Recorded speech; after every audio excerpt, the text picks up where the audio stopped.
Caleb Williams finally opens up about his time with Spencer Rattler, saying that they weren't the best of friends while at Oklahoma. Plus, Dabo Swinney and Jimbo Fisher open up about NIL and college football's future. Finally, a Florida State fan doing something you'll have to see to believe. All that today on 4th and 10. 4 college football stories in about 10 minutes. Now, let's go for it.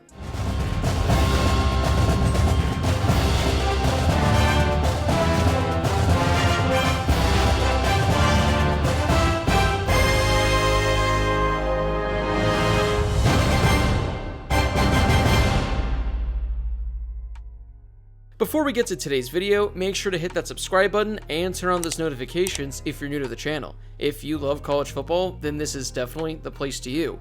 If you're watching this video, odds are you aren't subscribed, so make sure to smash that subscribe button for more college football content. Also, if you could give this video a thumbs up, I would greatly appreciate it. It really helps the algorithm of the video and helps share with more college football fans, plus it only takes a second to do. So we finally got a chance to hear from Oklahoma starting quarterback Caleb Williams. Because he was a true freshman this year, Williams wasn't allowed to speak to the media at any point during the season. He recently was a guest on the podcast On the Prairie and opened up about his crazy 2021 season. He answered numerous questions, including one about his relationship with Spencer Rattler, the preseason Heisman favorite who was benched in favor of Caleb Williams. And here's what he had to say. Me and Spence, we weren't best friends. I can say that we weren't best friends, but we didn't hate each other either.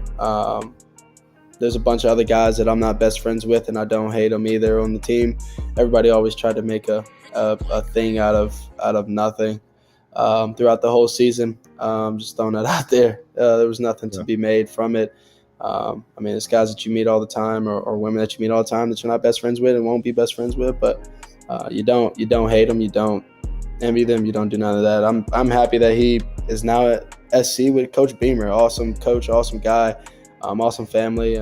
I highly recommend watching the complete 30-minute interview because it's great getting to see what exactly Caleb Williams is like since we never really got a chance to know him. He seems like a good dude, and I thought he gave a great answer to the question. You could tell that he has a lot of respect for Spencer Rattler. He could have sugarcoated the situation and said that they were homies, that they were best of buds, but instead, he was real and 100% and said that they weren't best friends. In my last episode, I talked about Lane Kiffin and his thoughts on the whole situation surrounding what NIL is becoming in college football. Another top head coach recently shared his thoughts on the whole situation, and he was pretty blunt about it. While on the Paul Feinbaum show, Texas A&M coach Jimbo Fisher said that NIL deals have been going on for a while now. You can't promise things. You can't say, I'm going to get you an NIL deal, and that's illegal. I mean, all you can do is present what other players in your university have done in the past. That is all you're allowed to do. But there was a lot of NIL deals going on before all this was going on. They just weren't legal. No one told nobody. I mean, all that stuff in college. Now, we don't be a part of it, but at the same time, that's where you're at in today's time. At least it makes it out there, and it is legal. The guys can get compensated. But I think it's enticing in recruiting. I think it's very dangerous in that way.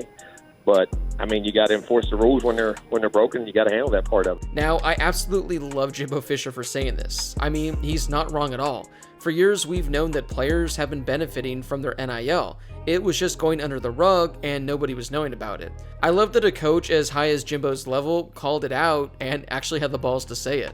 Because again, he's not wrong.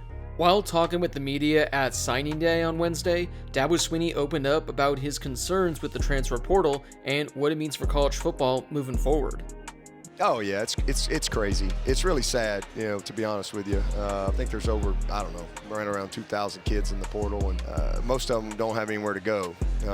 And there's so much tampering going on, and so many adults manipulating young people. It's sad. Most of the kids are in there when they shouldn't be in there. Mm-hmm. Some are, and some shouldn't.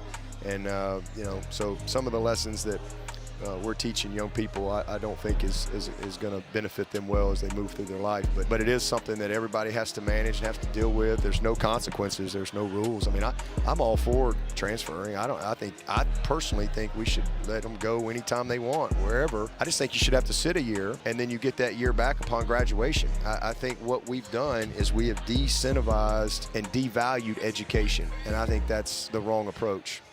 Because we're going to have a lot of young people that aren't going to graduate. Mental health is one of the biggest issues in college. There's a lot of kids whose identity is wrapped up in football, and all this does is further that. And then when they get to these other places and they all think the grass is greener and they realize that the mirror traveled with them and it is the man in the mirror, man, I think a lot of kids are going to suffer.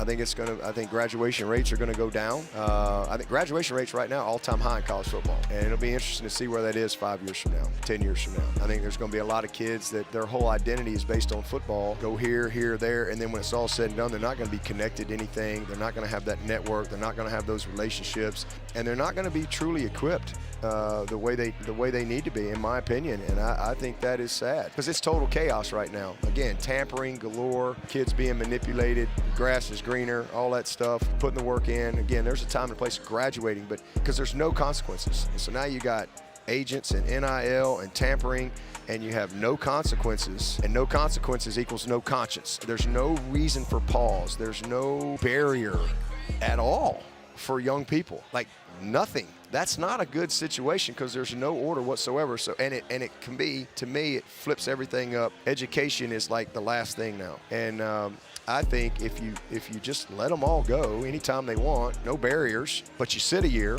that would create some pause and a little bit of a consequence, and it would eliminate a lot of this tampering that's going on. I will say, Dabo brings up a lot of good points. I know it might sound like he's whining, but there are a lot of problems with college football at the moment, and there's definitely things to be concerned about for the years to come. We'll end today's video on a lighter note with a video that you really gotta see to believe. The Florida State fan base is not happy with former Seminoles legend Deion Sanders. Daniel Grant is especially upset. He posted a video to social media on Wednesday that showed his framed and autographed Deion Sanders Florida State jersey burning. Safe to say, he's pretty upset over Travis Hunter flipping to Jackson State. Here's what Grant had to say. "He was my favorite of all time. Now he is despised by the entire Florida State fan base. We should unretire his jersey." Now, believe it or not, this actually isn't the first time that Grant has been in the news in regards to Florida State. He made national news back in September of 2019 when he helped set up a Free Willy lemonade stand for his son. His 4-year-old kid raised $240 to help pay for the buyout of Florida State coach Willie Taggart. Now, it sounds like this guy may be a little nuts, but at least he's a passionate fan. Well, that wraps up today's episode of 4th and 10. What are your thoughts on the topics I discussed in today's video? Drop a comment down below and share with me your thoughts. If you haven't done so yet, make sure to smash that subscribe button and turn on those notifications so you're notified whenever I post a new video. If you love college football, then this is definitely the place for you. Also, don't forget to click that like button before you go. Seriously, give it a click, it takes a second, and I guarantee it'll make your day. As always, thank you guys so much for watching, and I'll see you all in my next video.